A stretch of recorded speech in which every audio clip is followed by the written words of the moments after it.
Hello, folks, and welcome back to another edition of Money in Motion. I am CJ, as always, joined with Monte. Today is Tuesday, September 12th. Nice little squeeze we got going on in the charts as we speak, as Monte rubs his hands together maliciously. What's up? It was maliciously. That was more so in excitement, That was heist planning. Yeah, exactly. I'm planning the heist, and you know, like you said, what a squeeze. And it feels good because we saw this coming, right? Like we talked about how it's not going to be a straight ride down. There's going to be bumps along the way, and the funding rates are telling us that. So now that we're seeing Bitcoin squeeze back to the upside, it's really leading the way up. It's up over 4% today.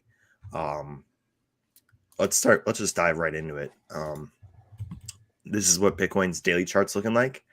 Now, as you can see, we got a little bit of resistance already here today at this level of about 26.25, which is where we found resistance here as well. So it'll be interesting to see if today's candle can close above that level. That's basically where I'm drawing the line in the sand. So let me literally draw a line on the charts. If we close, if the candle body daily closes above this line, I think that's very bullish for Bitcoin. And I think that would lead to continuation for at least the rest of the week. And we can see some positive price action and some relief from that risk off price action that's been kind of plaguing the market. One thing that I talked about extensively yesterday on both this show and on Trading Rebellion was USDT dominance. And check this out. Perfect rejection off this level, headed back down. Now, does that mean that this cup and handle formation's broken? No, certainly not. But what it does tell me is that there is a genuine injection of capital occurring into this space. People are moving stablecoins into speculative assets, and that's something that you want to see if you are bullish. So USDT dominance coming down pretty hard today, basically as hard as it went up yesterday. So it'll be interesting to see how Bitcoin does. But again, this is where I'm drawing the line, 26.2. We close above this. I think the rest of the week looks super bullish. But CJ, I would love to get your thoughts on what you're thinking for Bitcoin and kind of where we're at right now. Thanks, Monty. Great stuff. And I want to just show the longer term Bitcoin charts. A couple days ago, we had an episode titled The Bitcoin Death Cross Pump. We are a couple days early on the death cross, but it came last night or yesterday in general. Let's bring it up. And with a name like the Death Cross, I mean, how can you expect the retail trader to do anything but short it? I mean, this is the most like scarily named Death Cross. And yeah, we're getting the pump. This is something that Nick and I discussed in depth on last Thursday's episode of Trading Rebellion. So if you want to know a lot about the Golden Cross and the Death Cross, I recommend you check that out. But yeah, CJ, we got the cross and now we're Bitcoin was so great back in these days. We got a 40% pump into the death cross back in 2019. We'll see what we can do. I take 10%, right? Like 10% pump after the death cross. That makes sense before resuming just, chop. I'm not saying this is like the start of a new bull market in Bitcoin. I think there's still a very strong lack of new market entrants. However, agreed. This is the death cross pump that we've seen many times before. And, I would not be surprised to see us go to 27 in the next couple days, especially following the sentiment yesterday. I rewatched the show yesterday, as most times I will do. And I have to say, I was very, very negative. And rewatching it, I'm like, wow, we got to be near the low. This is bad. So, and then even the same thing with Trading Rebellion. So I think anytime we feel that way, it's important to like step outside ourselves or like look from the third person. You're like, this guy's way too bearish right now. What's he doing? Um, and you're watching your show like and treating yourself like Dan Nathan. That's being this guy thinks he's hedged. He doesn't know anything. oh my god, I'm dying. But yeah, there was. I mean, but it wasn't just you, right? Like sentiment yesterday was overwhelmingly negative, and it wasn't just you. You were, I think, a representation of the larger crypto community. Yesterday, sentiment was very, very negative, and one thing we talked about, right, is that the criticality of the 25K level, and it remains important. I mean, look at this. It's people can say what they want about technicals and and charts, and I think there is a lot of mumbo jumbo out there that people will find an indicator that fits their bias and then apply it to the chart and be like, oh, look at this. This means that this is going to go up or this is going to go down because this indicator says so. I don't really give a lot of credence to those sort of like indicators because of that. But one thing that I do take note of is just candles and volume, right? And one thing that you'll note is that each time we've come down to the 25K zone or come up to the 25K zone, if we zoom out, we've seen significant distribution or absorption. First, it was distribution here all the way back in February to start the year when the echo bubble was first kicking off. There was heavy, heavy distribution at the 25K level, and it rejected us all the way back down to 20K. So we fell from 25K, where we got rejected, all the way back down to 20K. Then, of course, we went up. We did see some resistance at 25K, once again lending it credence as a critical level. Big distribution here before eventually we got higher. But again, here you can see, right below 25K, we get that supply absorption and price goes up. Dip below 25K, get that supply absorption, price goes up. Now, will we get the same continuation that we got here? I wouldn't count on that. Like I said, it depends on how today's candle body closes. But I think if we close above 26.2, my outlook is good, and I think we get some continuation. And ultimately, from a long-term perspective, I think that there were just too many shorts in the market. You can see like this increase in bearish volume. And yesterday, the funding rate for Bitcoin was overwhelmingly negative, especially last night during like that flash crash. If we look at the 15-minute chart, it'll become more obvious. But last night we saw this big move to the downside. Big move to the downside. And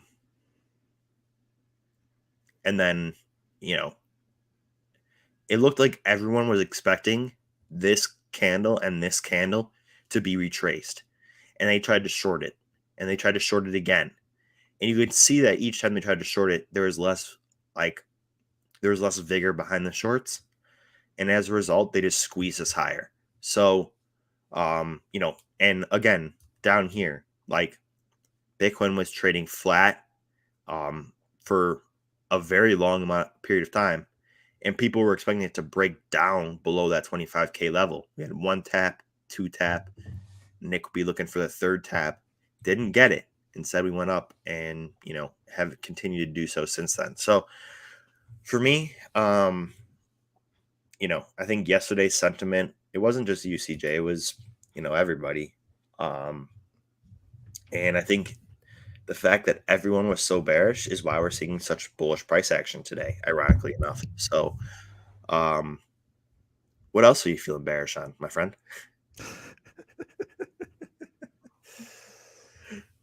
Yeah, I don't know. I'll let you know. I'm kidding. I'm just kidding. What do you make of that though? Like this price action we're seeing in Bitcoin. Like, do you give it credence in terms of, do you think there's new capital flowing in, or is this mostly just like short squeezing? All right. Like, look, every bull market started out as a bear market rally, right? Other than the first one. Oh man, yeah. And usually that bear market rally begins as a short squeeze with not a whole lot of volume, but it kind of picks up. So I never like to just say or brush things off and say like, oh, that's not truly authentic price action. It may or may not be. But as of now, I mean, I think we just pump into the death cross or the 200 moving average, and then I don't know what happens after then. But that's just kind of like my hunch if I had to predict going into the week. But I do have some other setups that I'd like to knock out in terms of trades because the equity market is quite interesting. Actually, first, let me show you the most bullish chart in crypto, in my opinion, which is the coin BTC I chart. knew it. I knew it. I knew it. You should have let me guess because I would have guessed that this is what you're gonna pull up. But yeah, but CJ, I actually do want to ask you this. On days in which we've seen Bitcoin show signs of positive price action, typically Coinbase outperforms to a very high degree. We are seeing outperformance today, but not to the same extent that you'd expect given what we've seen historically. Like if you look at basically, the month of July, right? Or basically the whole month of June and July. Are That you was are you trying to make a 7 to 6% pump sound bearish? Is that what I'm detecting? kind of, yeah, kind of. I kind of am. But what are your thoughts on that? Like, is this enough of a move for you to be happy? Yes. Given okay. Yeah, I mean it's high beta, right? It's still high beta. And when you compare that to a lot of the altcoins are underperforming. I wonder if I still have my all right, let's look at the most altcoins versus Bitcoin are still underperforming, if you just take a look. So probably not the best to compare Coinbase to altcoins, but wow, that's nice. About 3 of these are delisted. Oh, For 4. graveyard. It's slowly their time is coming. Anyways. Yeah, I think it's still bullshit. I also think you have to take into the account take the fact that Nasdaq is Right. also red, and like typically Nasdaq will prop up Coinbase or have a very large effect on Coinbase. Yeah, that's a great point. That's a great point. So yeah, I think that's kind of playing So a if you were factor. flat Coinbase right now, like say you're me, how exactly would you play this? Oh man, I don't know. That's very difficult. I would say like it depends what you're trying to play it as well. Like, are you dollar cost averaging for a year or two out? Are you trying to catch a move, just back up to like 90 or 100? Because I think there's a couple different approaches for both of those situations. I do think, like I said with Bitcoin, if we see continuation and we see this pump go back up to the 200 moving average, then coin will likely see continuation to 90 or 95 as well. So short term, looks decent. We've put in a variety, or we've put in, a repetition of higher lows. And now, if we close above 85 or 86, that'll be a higher high. So, things look good for coin. In terms of long term allocations, I definitely think that, looking ahead to 2024 and 2025, I have about half of my HODL stack in Coinbase, and I plan to deploy the other half, which is in cash, during some type of panic or like remote event risk. If we have a period of time where after Bitcoin, let's say we do actually pump up to this death cross and then get rejected, and similar to 2019, we kind of just consolidate and don't do a lot for, the rest of the year. Then maybe we get another buying opportunity, and I'll look to dollar cost average, Coinbase back down into lower levels. But I don't think I'm going to really be doing anything today. It's a tough spot. I mean, I value your opinion just as much. What would you do, or what are you thinking? Yeah, no, I'm not. If I were flat, I wouldn't be taking any action today. I am flat, and I will not be taking any action today, even though Coinbase does look like, oh man, it looks like very tempting. It's like it's like the apple in the Garden of Eden. I want to take a bite, but I know it's gonna. I thought you were going in a whole different direction for a second. All right. Don't worry, I'm not gonna. I don't know if you think I'm some sort of sociopath. I have some sort of filter between my brain and my mouth, but it's I don't know. Sometimes it's a little bit broken. But anyways, I did want to talk about some other crypto related equities, CJ. Particularly the miners because they're looking really good in terms of like kind of the same structure.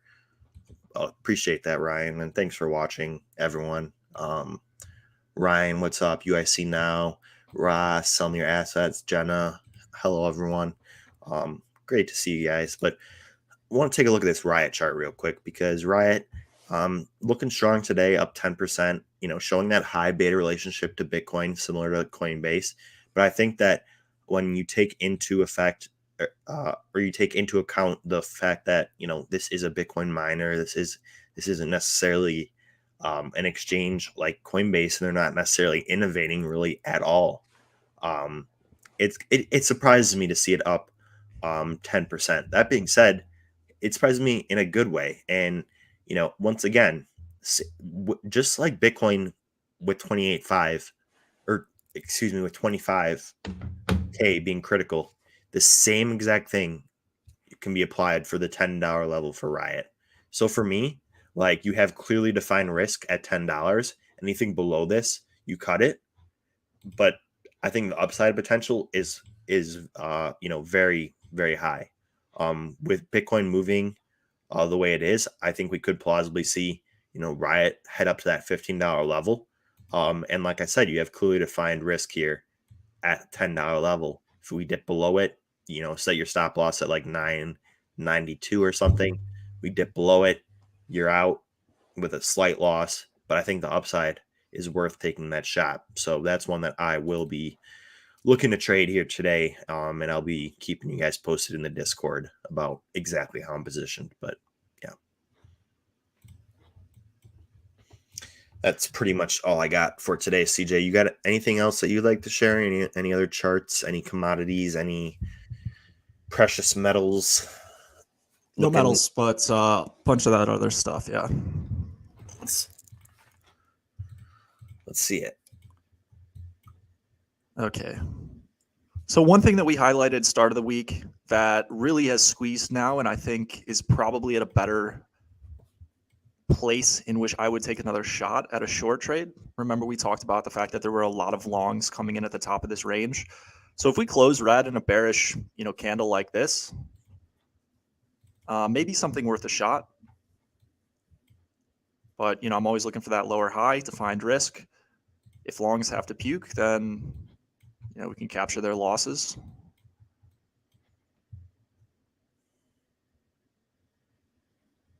Russell is the second one. This is the indice that we've been talking about in terms of the one that's been the most shorted. Actually, let's look at the positioning just very briefly.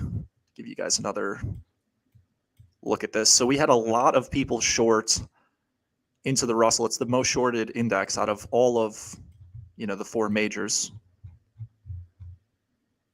Interestingly, Russell's the only index green today. So if we continue this close up, I will look to get more allocated into the Russell and just buy, some futures and set my stop below, the low point of these losses. I don't think CPI is going to be very impactful. I think the market is pretty we kind of know what to expect from the Fed, I think.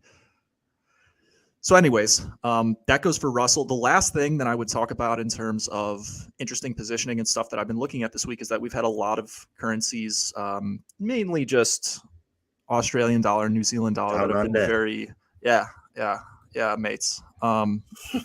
So, if DXY comes off a little bit, which it's still looking pretty strong, those might be an interesting way to play, a reversal in the DXY, but I don't know. I don't know if I want to really tempt the dollar, although our favorite fade did get out of his dollar puts, I think maybe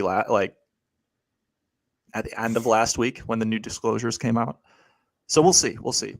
And then, of course, we have to go back to heating oil, which has been a nightmare for anyone trying to short. But I actually do think that, according to my process, like I will have to probably take another try at this short trade if we close where we are right now, because the risk is somewhat defined. I do think this is eventually going to come down. And if you look at the inverse correlation between that and CL, it is kind of interesting. So I'm not going after this one with a lot of aggressiveness, but I do think there's going to be mean reversion at some point, but I could be wrong. I don't know. We'll see. I have to do it. I'm a slave to the system, to my No, system, to some respect. So that's how you got to be. You got to be almost robotic about it, or else, when the time comes and heating oil breaks down, like you're going to be very mad that you didn't trust your process, and then those small losses that you took, trying to short it were in vain. RIP to those small losses. They basically ended up being worthless if you didn't catch a big move, So sometimes that patience can be rewarded, and I think that, to your point, even though heating oil has burned you, no pun intended, a few times, I've actually, I mean, all right, just go on. It doesn't matter. It doesn't. It's burned anyone that tried to short it, or play the mean reversion strategy. That doesn't mean it's not gonna, eventually head back down towards that mean. In fact, I think it will. And that's why you need to have defined risk, know when to cut it. And as long as you do that and, keep yourself in the position, then you have the opportunity of capturing that move. And as long as your thesis hasn't changed, there's no reason you shouldn't take another shot at it today if you do believe that it's going to revert back to the mean. So, like, I know some people will say, oh, insanity is doing the same thing over and over and expecting a different result. But sometimes a process involves doing things multiple times until it works, because it's not always going to work on the first try. That's just the way markets are. And you will, like, just by the law of numbers, like, you will hit trades in other areas. Like, there are a certain percentage of trades you will win just out of sheer luck. Don't stop gambling. You're you're this close. It's like that meme with the guy with the pickaxe, and it's like, I will say, it is interesting if you looked at like the COT approach back tested. Things like heating oil in general, the energies in general have been the least effective in terms of COT back tested over time, but they still do produce returns high enough that they're worth taking. And, even though the most, you would say, okay, so what asset selection are the best? Well, the best performing have been currencies and equity indices over time, probably because it's easier to get a read of contrarian right. like action in those markets. But what if you caught the move that oil did in 2020 and it went to zero? Like, that would have made your whole year, and it would have been worth to trade. It would have been worth trading it, even if it is the lowest performing sector on a back tested basis. Exactly. Well said. Well said. Well, that is all we got for today. As always, please don't forget to like and subscribe. Hit that notification button as well.